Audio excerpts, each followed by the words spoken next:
राधे राधे, जय श्री कृष्णा सभी को।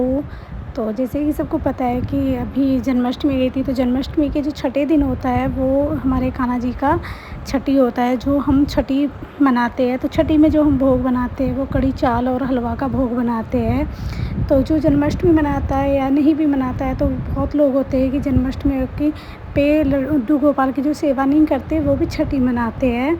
और मनाने भी चाहिए कि हमारे जो जैसे लड्डू गोपाल है वो हमारे एक छोटे बच्चे की तरह होता है। जैसे घर में कोई छोटा बच्चा जन्म जाता है तो उसके जन्म से जो छठे दिन हम हलवा से या कैसे भी छठी पूजते हैं, तो उसी तरीके से हमें अपने लड्डू गोपाल के यानी कि कान्हा जी की भी छठी पूजनी चाहिए।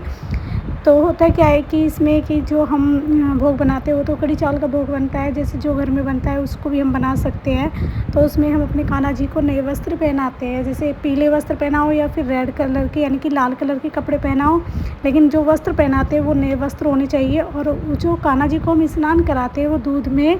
डुबकी लगा के स्नान कराते हैं और फिर उनको शुद्ध पानी से तब स्नान कराते हैं। पहले डुबकी में लगाओ, उनकी मालिश करो छोटे बच्चे की तरह। और फिर जो हम काजल बनाते हैं, तो जो हम दीपक जलाते हैं उससे हम काजल बना के उनकी आँखों में काजल डालेंगे, कान के पीछे लगाएंगे और हाथ पैरों में लगाएंगे, जिससे कि कान्हा जी को नज़र ना लगे। और उनको हमें नज़रिया भी पहनानी चाहिए,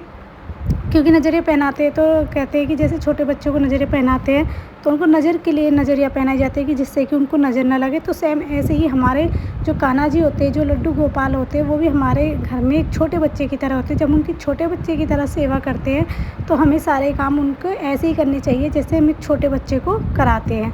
तो फिर हमें जो मतलब नए वस्त्र पहनाने होते हैं, फिर वो ही तो जैसे लड़कियाँ होती है घर में, जो लड़की होती है तो जो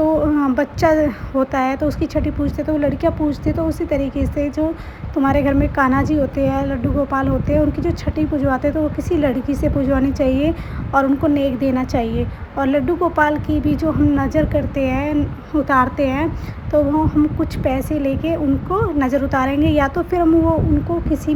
किसी को गरीब को दान में दे देंगे, या फिर हम अपने लड्डू गोपाल के लिए कुछ भी खरीद के ला सकते हैं जो उनके यूज में वो चीज़ें आ जाए, लेकिन घर में यूज नहीं करने वो पैसे जो लड्डू गोपाल के होते हैं। राधे राधे, जय श्री